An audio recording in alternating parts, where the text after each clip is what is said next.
오늘 미국 3대 지수 플러스로 끝났습니다.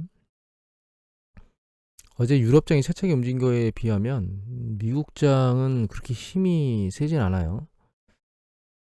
우리나라 장은 2400대 중반에서 헤매고 있고 강도가 그렇게 세진 않습니다. 미국의 마이크론 쪽에서 실적 부분의 예측이나 이런 것들, 감산이나 이런 부분들이 얘기가 나왔기 때문에 우리나라 반도체 기업들도 영향을 좀 받았고요. 일단 지금 현재 추세적으로 놓고 보면 주식시장이 계속 강력하게 올라갈 수 있는 여지가 현재 남아있지는 않습니다, 사실은. 다만 12월 달에 연준에서 0.5포인트 올릴 거라고 예측하는 전문가들이 상당히 많은 수가 있고, 연준 이사들도 금리를 계속 0.7을 유지해야 된다는 사람들도 있지만 이제 속도를 조절해야 된다라고 하는 사람들이 꾸물꾸물 나오고 있어서 0.5를 올린다는 생각을 하고, 결과적으로 그것 때문에 일정 부분은 조금 더 주식시장을 밀고 올라갈 수 있지 않겠는가라고 하는 생각을 현재는 하고 있습니다. 다만 거기에 확신성을 넣을 수는 없어요. 시장 자체가, 그러니까 경제지표나 이런 것들이 주식시장이 이렇게 긍정적으로 움직이고 있는 것들은 그렇게 많지는 않거든요. 심리지수가 약간 개선되는 것 이외에 과연 고용지표가 많이 안 꺾인다는 건 사실 불안한 거거든요. 기준금리 인상을 계속 세게 유지하는 거 아니야? 이런 상황이기 때문에 불안감을 오히려 더 유발하고 있고, 다만 그게 내려간다고 하면 그건 또 긍정적인 거냐? 아니죠. 경제 상황이 좀 더 안 좋아진다는 거기 때문에 사실은 지금은 긍정적인 거를 찾아보려야 그렇게 넉넉하게 찾기가 쉽지가 않은 상황입니다. 주식시장이 상당히 일정 부분 많이 내려왔다 이외에는 사실 주식을 밀어 올려야 될 가장 강력한 요인은 현재로서는 거의 다 소멸되어 있는 게 아닌가, 이런 생각을 하고 있거든요, 사실은. 오늘 경제 지표 좀 몇 가지 보고 미국이 어떻게 지금 움직이고 있는지를 간단히만 보도록 하겠습니다. 이게 어드바이저 퍼스펙티브에 나오는 데이터들 차트를 가지고 이제 말씀을 드릴 건데요. 이 어드바이저 퍼스펙티브는 최근 경제 지표 나오면 그 경제 지표를 이렇게 설명을 해놓는 사이트거든요. 가끔 보여드리죠. 이거 미국 주택 시장을 볼 건데, 이거 기존 주택 판매거든요. 기존 주택 판매가 아주 세차게 내려오고 있습니다. 이거 숫자입니다. 400만. 여기 보시면 글로벌 금융위기 때 저점을 찍으러 내려가는, 혹은 여기 코로나 팬데믹 때 급격히 급락하는 그런 패턴을 지금 보이고 있거든요. 상당히 심각하게 주택시장이 위축되고 있다는 뜻이죠. 이거는 신규 착공입니다. 착공인데, 착공 이것도 추세적으로 계속 내려오고 있는데, 그럼 얘는 얼마 안 떨어졌냐, 내려온 정도가 얼마 되지 않지 않느냐. 얘가 아마 이 글로벌 금융위기 추세 붕괴 요거에 전초적인 패턴을 지금 보이고 있다고 보고 있습니다. 추세적으로 계속 내려갈 거라고 보고 있습니다, 저는 현재. 그 이유는 이제 뒤에 좀 더 보면 아시게 될 거예요. 그리고 이게 주택 허가거든요.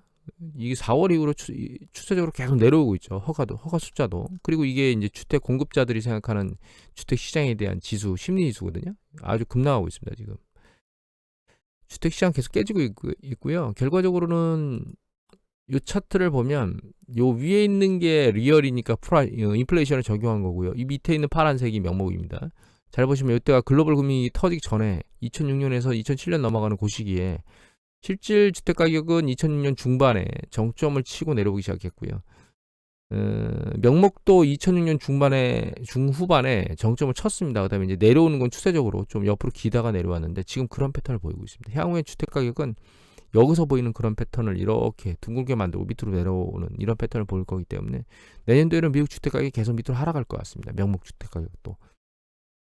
그래서 주택 시장이나 이런 것들이 중국 같은 경우에도 전년 동기 대비 증감률이 이미 수개월 동안 계속 감소하고 있죠. 정점을 치고 계속 내려오고 있다는 뜻입니다. 중국. 우리도 계속 보면 주택 가격이 떨어지고 있다고 얘기가 계속 나오고 있죠. 뉴스 보도에. 전 세계적으로 주택이 정점을 치고 아랫방향으로 내려가고 있는 상황이고요. 아직 미국의 DSR이나 이런 것들을 보면 그 주택 시장이 부실화된다거나 모기지가 부실화된다거나 이런 징후는 없습니다, 아직은. 글로벌 금융위기 때와 똑같다고 생각을 하시면 안 될 것 같고요. 글로벌 금융위기 때 DSR이 높았거든요. 그렇게 똑같이 흘러갈 거는 아니라고 보시면 될 것 같고, 다만 이제 긍정적인 거라면 주택 가격이 하락하면서 주거 비용에 대한 부담이 조금씩 떨어질 수 있겠다. 인플레이션 압력에서 그런 부분들을 감안은 해볼만 할 것 같습니다. 다만 이 주택 가격이 하락하는 강도가 세지면 역시나, 그리고 경제가 안 좋아지면 DSR에도 영향을 미칠 거기 때문에 추세적으로 시간이 지나면 지날수록 부정적인 부분들이 수면 위로 올라오지 않을까 이렇게 생각을 하고 있습니다. 그리고 미국 전체 경제 지표, 그러니까 미국의 그 미래의 경제를 나타내는 뭐 그렇게 말씀을 드릴까요? 선행 경제 지표 같은 경우는 여기 보시면 추세적으로 계속 내려오고 있습니다. 지금 올 2월, 3월 이후로 추세적으로 계속 아랫방향으로 내려오고 있거든요. 근데 이 강도가 보시면 장기 차트를 보시면 이 강도가 이 적지 않은 수준으로 지금 강도가 아래로 빠지고 있다는 걸 아실 수 있을 거예요. 그리고 빠지면 경기 수축이 발생하죠. 얘가 빠지면 경기 수축이 발생. 이게 더블 딥입니다. 이때 여기 경기 수축 발생하죠. 그래서 결과적으로는 지금 경기 수축 국면에 들어가 있을지도 모른다라고 하는 생각을 해야 됩니다. 그리고 빅4를 보면 아직까지 버티고 있긴 해요. 잘 보시면 보시면 플러스인 것도 있고, 이게 전월비 보는 거거든요. 플러스인 것도 있고 마이너스인 것도 있는데, 이건 어떻게 차트를 보는 거냐면 신고, 그러니까 전보다 더 많이 숫자가 늘어나면 이걸 0%로 표시하는 거거든요. 그런데 이게 아직은 붙어 있어서 전고를 계속 돌파한다는 영역도 있고, 요거. 근데 약간 산업생산 약간 밑으로 밀렸고요. 리테일 세일은 그렇지 못한데, 이게 여기 붙어 있다고 해서 모두 긍정적인 건 아니에요. 붙어 있는 상황에서도 이렇게 리세션이 발생하거든요. 경기 수축이. 그래서 경기의 정점을 치는 게 이거 가지고는 판단하기가 녹록지는 않아요. 이 네 개의 지표 가지고는. 이게 미리 떨어질 때도 있고 붙어 있을 때도 있기 때문에 녹록지는 않은데, 그렇다고 경제가 상당히 세차게 밑으로 밀려 내려오고 있느냐, 그건 아니라는 겁니다. 그러니까 이제 우리가 피부로 느끼기에 경제가 지금 상당히 안 좋아요 라고 지표상이나 이런 걸로 정말 대대적으로 느낄 수 있는 상황은 아니에요. 하지만 미국 경제가 조금씩 힘을 잃어가고 있는 거는 맞다, 이렇게 이해를 해야 됩니다. 그리고 고용지표 같은 경우에는 아직 잘 버티고 있긴 한데, 고용지표도 향후에 연준이 계속 고용지표를 좀 짓누르기 위해서 인플레이션 압력 때문에 계속 금리 인상이나 이런 것들로 견제를 하고 있기 때문에 고용지표가 올라가게 될 겁니다. 그리고 이거 물가 지표인데요. 이게 계속 어드바이저 퍼스펙티브에 나오는 데이터들을 보고 있거든요. 여기 PPI고요. 여기 코어 CPI입니다. 전년 동기 대비 증감률인데 아래로 좀 내려온 것들을 볼 수 있고요. 요거 같은 경우에는 코어 잠시만요. 이건 최종제고, 이거 최종 라스트 8.1.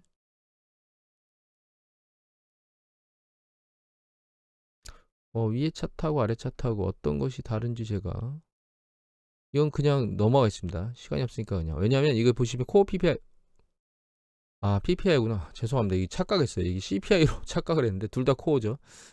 둘 다 PPI죠. PPI 둘 다 내려오고 있고, 여기 보시면 코어 PPI, 코어 CPI가 있는데 PPI는 내려오고 있고 CPI는 잠깐 들렸거든요.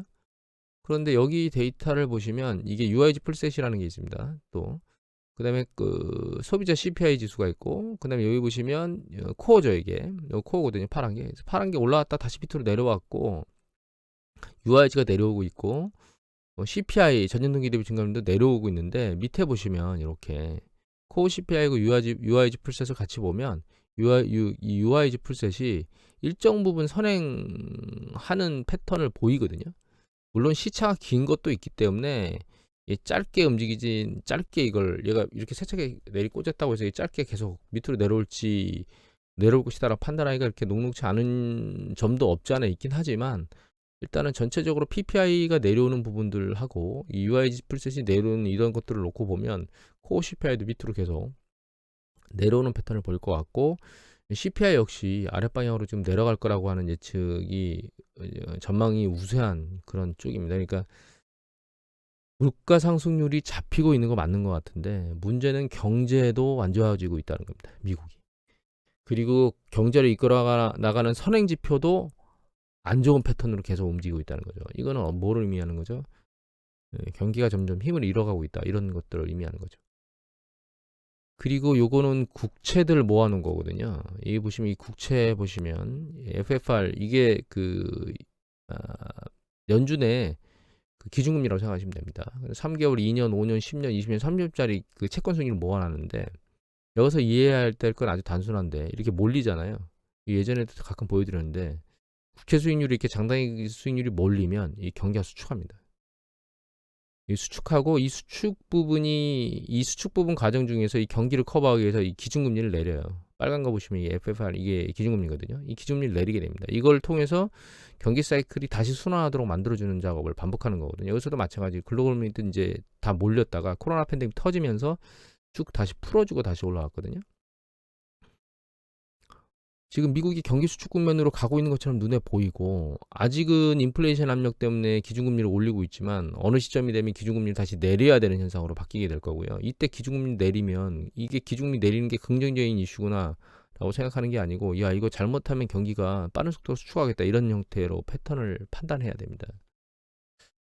그래서 결과적으로 내년에 기준금리를 내릴 거냐 안 내릴 것이다 계속 유지할 것이다 이런 얘기들의 공방들이 있는데 그건 별로 중요하지 않습니다. 왜냐하면 경기를 세차게 내리꽂는 이슈가 실제로 발생하면 연준은 기준금리를 내리게 될 겁니다. 왜냐하면 리세션이 발생하면서 인플레이션 압력이 아니고 디플레이션 압력이 시달릴 거기 때문에 지금 이미 보는 것처럼 디플레이션 압력이 시달리니까 에너지 가격이나 이런 것들이 올라가지 못하고 있잖아요. 여기에 세차게 경기 수축을 끌어내리는 그런 이슈들이 발생하게 되면 이 에너지 가격들은 아래로 세차게 내리꽂을 거예요. 원자재 가격들은. 그러면 기준금리를 내리는 상황으로 내리는 상황 쪽으로 바뀌겠죠. 그 다음에 집값이 상당히 난리를 치고 있었는데 시간이 되면서 시차적으로 집값이 이제 잡히기 시작하면 집값 상승 탄력에 대한 진정세도 상황을 이제 만드는 거기 때문에 결과적으로 기준금리를 내리는 쪽이 집값을 다시 들어올리는 현상이나 이런 패턴으로 보이진 않을 겁니다. 심리적으로는 상당히 많이 집값들이 깨졌기 때문에 그래서 아주 간단히 정리를 해보면 경제 지표를 쭉 훑어보면 아주 단순해요. 미국 경제는 힘을 잃어가고 있다. 다만 인플레이션이 아직 높은 수준에 있긴 하지만 인플레이션도 잡히고 있는 과정에 가고 있다. 고용 부분이 아직 안 깨지고 있긴 하거든요. 근데 고용 부분은 시간이 지나면서 깨지게 될 겁니다. 우리가 뉴스 보도를 계속 보고 있죠. 아마존에서 뭐 10,000명 해고한다든 등 계속 빅테크 기업들이 해고를 하고 있는데 빅테크 기업들은 가장 돈을 잘 버는 기업이에요. 미국에서. 그런 기업들이 해고를 저렇게 막 해대고 있다는 얘기는 결과적으로 그거보다 작은 기업들이나 이런 쪽은 해고로 갈 수밖에 없다는 뜻입니다. 상황이 안 좋다는 뜻이죠. 아직 자금 경색에 대한 그 뉴스 보도나 이런 게 미국에서 지금 잡히거나 보도가 나오지는 않고 있는 것 같거든요. 그런데 미국의 그 이미 보여드렸지만 대출 기준들은 계속 강화하고 있습니다. 대기업, 중기업, 소기업, 가계 모두 다. 즉 자금 경색 쪽으로 가고 있다는 뜻이거든요. 그거는. 그래서 내년도에는 경기가 지금 이미 수축 국면에 들어가 있는 거가 아닌가라는 생각이 들기도 하고 내년도에는 이제 기준금리 인상이 멈춰가지고 움직이겠지만 결과적으로 경제 지표가 안 좋아지는 게 주식시장을 짓누르는 무게감으로 작동할 거고요. 그런 이슈 중에 뭐 영국의 감세로 인한 금융시장 요동친 거나 우리나라는 아직 작기 때문에 이제 문제가 없지만 글로벌에 영향을 미치진 않지만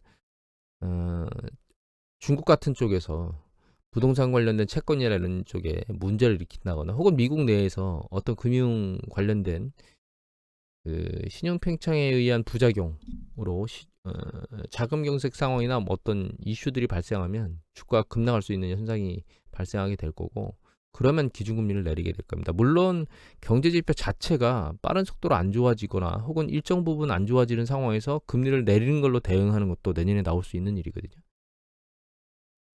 개인적으로는 요번에 주식시장이 머리를 밀고 올라가는 게 조금만 더 올라가면 그 부분이 아마 마지막으로 정점을 치는 게 아니지 않을까 이런 생각을 조심스럽게는 하고 있습니다. 그래서 정말 긍정적이면 산타랠리 가는 12월 12일인가요? 정확하지 않은데 연준이 그걸 발표하고 나서 정말 FOMC 금리에 대한 부분을 발표하고 나서 그 언저리 이후에 조금 더 올라가는 것까지 보이고 난 뒤에 정점을 치고 내년 연초부터 추세적으로 계속 밀려 내려가지 않을까 이런 생각을 현재로서는 하고 있습니다. 그래서 조금 더 올라갈 걸 좀 기다리고 있는 상황이고